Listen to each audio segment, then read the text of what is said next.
Las Vegas, Nevada. October 1st, 1993. 8:15 a.m. Stand with me on the loading dock of the Circus Circus Hotel and Casino. If you've never been to Vegas in the morning, you need to understand the smell. It's not the expensive perfume and cigarette smoke of the night before. At 8 a.m., Vegas smells like stale beer, diesel fumes, and regret. The neon lights are off, leaving the city looking naked, exposed, and ugly under the harsh desert sun. Above you, the massive, grotesque animatronic clown of Circus Circus stares down with a painted, frozen grin. It's supposed to be welcoming. Right now, it looks mocking. Parked beneath that clown is a silver Loomis armored truck. Number 411. The engine is idling, a low, guttural rumble that vibrates in your chest. Inside the driver's seat sits a woman who doesn't belong here. Look closely at her. This is Heather Tallchief. She is 21 years old. She isn't your typical hardened security guard with a buzz cut and a beer belly. She is striking, petite, with eyes that seem to be looking at something 1,000 miles away. She looks like she should be in a college library or working a shift at a hospital, which, ironically, was her job just a few months ago. Today, she is wearing a bulky uniform that swallows her small frame, and a .38 caliber revolver on her hip that feels heavy, alien, and cold. Two other guards, Scott Stewart and Emmett Long, step out of the back. They are joking, casual. To them, this is just another Friday, just another drop. They are carrying empty canvas bags, heading into the casino to fill them with the house's weekend bankroll. Keep the engine running, Heather. We'll be 20 minutes. One of them says, slapping the side of the truck. Heather nods. Her hands are gripping the steering wheel. Her knuckles are white, not pale, white. The heavy steel doors of the casino slam shut behind the men. Now it is just Heather, the vibrating truck, and the laughing clown overhead. In the back of that truck, behind a layer of reinforced steel, sits nearly $3 million in untraceable cash. That is more money than an average American worker earns in 4 lifetimes. It is enough to buy an island, enough to buy a new identity, enough to disappear. Heather checks the rearview mirror. No one is watching. The loading dock is empty. This is the moment, the point of no return. Most people would freeze. The human brain is wired to fear consequences. But Heather isn't thinking with her own brain right now. She is running on a script written by someone else. A script whispered into her ear during long, candlelit nights. By a man who calls himself a poet, a magician, a revolutionary. She doesn't wait for her partners. She doesn't check her radio. She shifts the truck into drive. The tires crunch over the gravel. The massive vehicle lurches forward, not with a screech of tires, but with a slow, deliberate momentum. She turns right, merging into the morning traffic of Las Vegas Boulevard. By the time her partners come back out with their coffees, expecting a ride, Heather Tallchief will be a ghost, and the 10 tons of steel she was driving will have vanished into thin air, taking the GDP of a small nation with it. They call this a robbery, but Heather knows the truth. It isn't a robbery, it is an offering. A $3 million offering to the god of love. Or so she thinks. You need to understand the stage before you can understand the play. Let's rewind the tape. Welcome to Las Vegas, 1993. Forget the sanitized corporate Disneyland you see today. Forget the Sphere. Forget the Formula One track. The Vegas of 1993 was a city in the middle of a violent molting process. The old mob bosses were being pushed out, and the Wall Street corporations were moving in. The legendary Dunes Hotel was being wired with explosives to be imploded, making way for the Bellagio. The MGM Grand, a green emerald city of excess, was rising from the dust. It was a city of schizophrenia. On the surface, it was trying to sell family fun with pirate shows and theme parks. But scratch that surface just a millimeter deep, and you still found the grit. The hustlers, the drifters, the people who came here because they had burned every bridge back home. In this neon ecosystem, armored car guards were the bottom feeders. Consider the absurdity of the job. In 1993, a Loomis driver like Heather Tallchief earned roughly $5.50 an hour. Let that sink in. $5.50. That's the price of a cheap buffet. For that price, society asked these people to carry shotguns, wear bulletproof vests that were heavy enough to crush a spine, and act as human shields for millions of dollars. It is the ultimate capitalist irony. The people guarding the mountain of gold are the ones starving at the base of it. This created a dangerous psychological environment.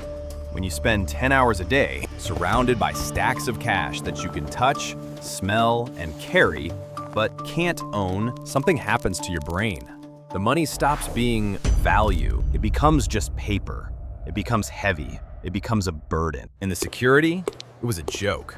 A theater of security. In 1993, there were no GPS trackers on the cash bags, no satellite kill switches on the engines, no real-time drones overhead. The entire system rested on one fragile pillar, the two-man rule. The rule was simple. One person stays in the truck. One person goes inside. They watch each other. They keep each other honest. But what happens when the person inside the truck stops caring about honesty? What happens when the person behind the wheel isn't looking at the paycheck, but is looking at a future painted by a lover? Circus Circus was the perfect hunting ground. It was chaotic, loud, a sensory overload of trapeze artists flying overhead, and midway games screaming for attention. In that sea of noise, an armored truck driving away 5 minutes early isn't a red flag. It's just background noise. The system was designed to stop a gang of masked men with AK-47s. It was designed to stop brute force. It was not designed to stop a quiet 21-year-old girl who had been brainwashed to believe that theft was a revolutionary act of love. The bank vault wasn't breached by dynamite. It was breached by a whisper. To understand why a girl with a clean record would drive off with a fortune, you have to look at the two people sitting at this chessboard. This isn't a story about partners. It's a story about a puppet and a puppet master. The vessel, Heather Tallchief. Look at her mugshot. Really look at it. You don't see the hard, dead eyes of a career criminal. You see a deer caught in headlight. At 21, Heather was a walking open wound. She had a childhood defined by instability. Divorced parents, moving from house to house, bullying, drug use. She was a depressing cocktail of low self-esteem and high desperation. She was working as a nursing assistant in San Francisco, wiping brows and changing bedpans, drowning in the gray monotony of a life that promised nothing. She was what psychologists call the perfect victim. Intelligent, yes, but emotionally hollowed out. She was a blank cassette tape, just waiting for someone to record a new song over her life. She was looking for a father, a lover, and a god, all rolled into one. She wanted to be saved. She wanted to be special. The architect, Roberto Solis. And then walked in Roberto Solis. If you saw him at a bar in San Francisco, you might have been charmed. 48 years old, roughly handsome, a smooth talker with a penchant for occult philosophy, Nostradamus, and poetry. He told Heather he was a writer, a revolutionary, a man who saw beyond the veil of society's rules. But here is the resume he didn't show her on the first date. Roberto Solis wasn't just a bad boy. He was a monster who had learned to wear a human suit. In 1969, he had shot a security guard in the back during a robbery. He had spent 17 years in Folsom Prison, one of the hardest holes in America. Prison does one of two things to a man. It either breaks him or it sharpens him. Solis was sharpened. In that concrete box, he wrote 5 books of poetry. He studied psychology. He studied manipulation. He rebranded himself. He wasn't a murderer anymore. He was Julius, a mystic, a misunderstood genius. The toxic alchemy. When they met in a smoky bar in 1993, the reaction was chemical and catastrophic. Heather saw a man who listened to her, a man who told her she was a warrior spirit. He introduced her to sex magic, a mix of hypnosis, occultism, and tantric sex. He convinced her that their pleasure could bend reality. He slowly, methodically, dismantled her reality and replaced it with his own. He showed her tapes on how to hypnotize people. But the irony, the dark, sick irony, was that while she was watching the tapes, he was hypnotizing her. He told her they were going to do something great, something to free them from the matrix of normal life. He didn't ask her to rob a bank. That's too crude. He asked her to get a job at Loomis Armored. He looked at this fragile 21-year-old girl, and he didn't see a soulmate. He saw a key, a disposable, fleshy key to unlock a steel door. He had killed a guard to get money in 1969 and failed. Now he realized he didn't need to fire a bullet. He just needed to fire up a young girl's heart, and she would hand him the money herself. The brilliance of Roberto Solis' plan lay in its insultingly simple premise. Most bank robbers treat the armored truck like a fortress to be stormed. They use explosives, heavy weaponry, and brute force. Solis looked at the fortress and asked, "Why break down the door when you can just date the person who has the keys?" The plan was a masterclass in what spies call social engineering. The setup. For months, the couple lived a double life. By day, Heather was the diligent trainee at Loomis. She was punctual, she was polite, she memorized the routes, she learned the codes. She became invisible, just another cog in the machine. By night, in their apartment, Solis was running a boot camp for crime. He made her practice driving a heavy vehicle until her muscles memorized the weight of the turn. He created a fake identity for himself, Julius. He rented a nondescript warehouse miles away from the strip. This would be the kill zone, not for people, but for the truck. The disguised Solis knew that once the truck vanished, the manhunt would be global. So he prepared to vanish first. He didn't just buy a fake mustache. He constructed a new reality. He bought a wheelchair. He practiced walking with a limp. He bought oversized glasses. He crafted the persona of an elderly, harmless invalid. Who suspects the old man in the wheelchair of masterminding the heist of the century? The logic. The plan hinged on a specific window of time, the panic gap. Solis calculated that when Heather drove away, her partners inside Circus Circus would wait. First, they would be annoyed. Where is she? Then they would be confused. Maybe she had to move for traffic? Then they would check with dispatch. Did you call 411 back to base? Only after 20 or 30 minutes would the cold hand of realization grip their throats. That 20-minute gap was the margin between prison and paradise. The human element. But every perfect plan has a glitch. And usually, that glitch is human nature. Solis had accounted for everything, except the sheer physical reality of the truck. He treated the heist like a math problem. X plus Y equals $3 million. He forgot that Heather was a human being, not a robot. On the morning of the heist, as Heather sat in that idling truck, her heart rate wasn't steady. She was vibrating with terror. What if a cop drove by? What if the truck stalled? What if her partner came out 30 seconds early for a cigarette? The plan required absolute machine-like precision from a girl who was mentally unraveling. It required her to betray the only two men, her partners, who treated her with genuine respect at work. Solis had programmed her mind, but he couldn't program her nervous system. As she shifted that gear, she wasn't a master criminal executing a plan. She was a terrified girl jumping off a cliff, hoping her boyfriend would be there to catch her. But Solis wasn't there. He was waiting at the warehouse. For those first critical miles, Heather Tallchief was entirely, terrifyingly alone. 8:17 a.m. The wheels are turning. This is the moment where movies usually cue the heavy metal music and show a high-speed chase. But reality is far more agonizing. Heather Tallchief isn't speeding. She can't. An armored truck handles like a pregnant hippo on ice skates. She is driving at the speed limit, 35 miles per hour. Imagine the tension inside that cab. Every police siren in the distance sounds like it's coming for her. Every car that pulls up alongside looks like an undercover unit. She is driving a neon sign that says, "Steal me." The radio on her dashboard crackles. It's the dispatch. 411, check in. Her heart hammers against her ribs like a trapped bird. She stares at the radio. 411, what is your status? She doesn't answer. She turns the volume down. Silence. Back at Circus Circus, Scott Stewart and Emmett Long step out into the blinding Vegas sun. They are holding coffees and a dolly. They look at the loading dock. They blink. They look again. The concrete is empty. A small puddle of condensation from the truck's AC unit is the only proof it was ever there. It's drying up in the heat. Where the hell is she? They aren't panicking yet. They are annoyed.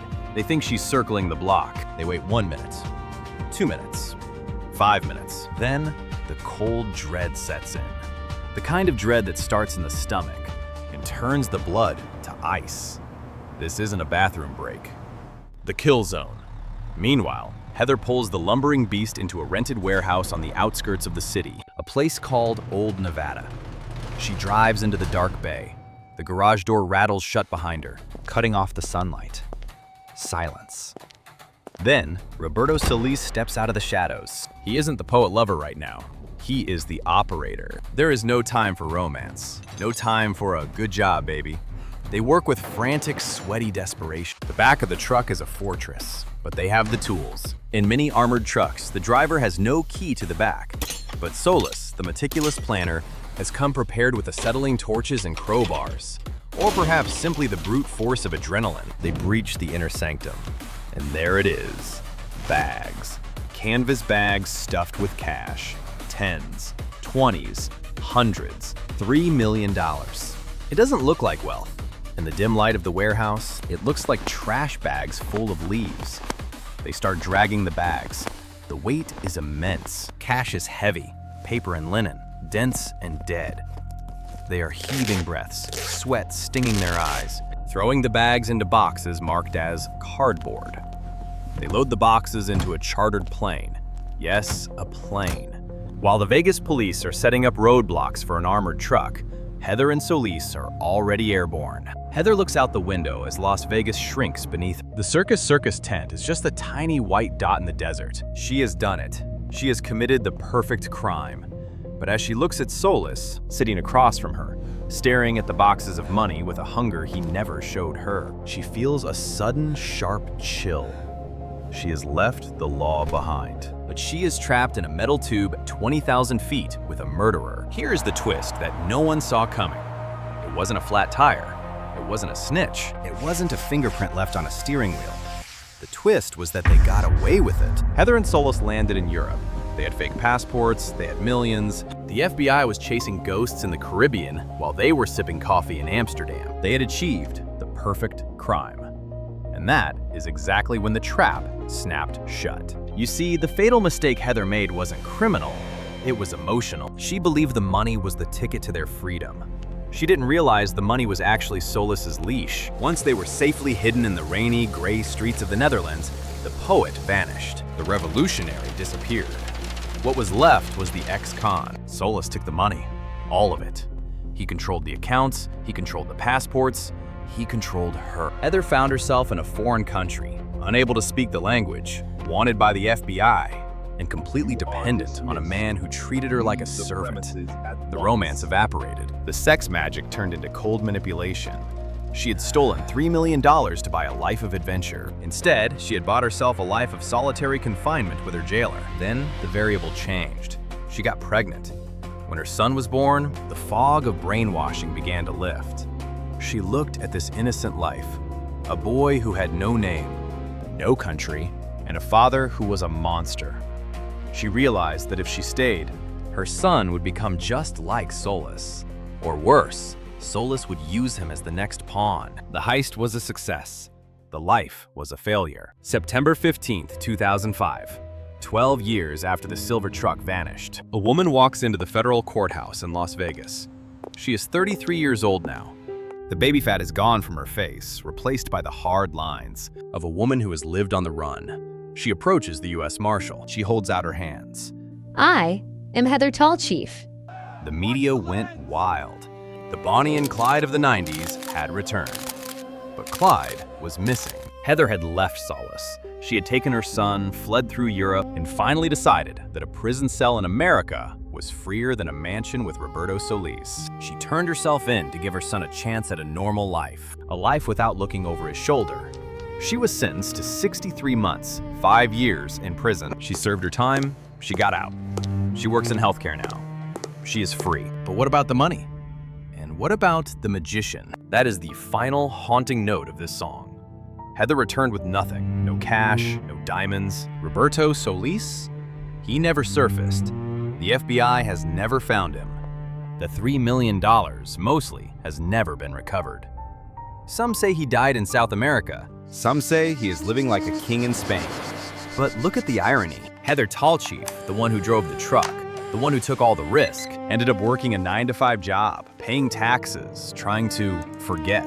Roberto Solis, the man who sat in the shadows, the man who wrote bad poetry and manipulated a young girl's mind, walked away with the fortune. In the end, Vegas won.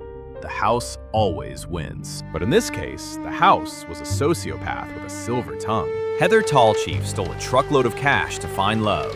She found out the hard way that the only thing you can buy with stolen money is silence.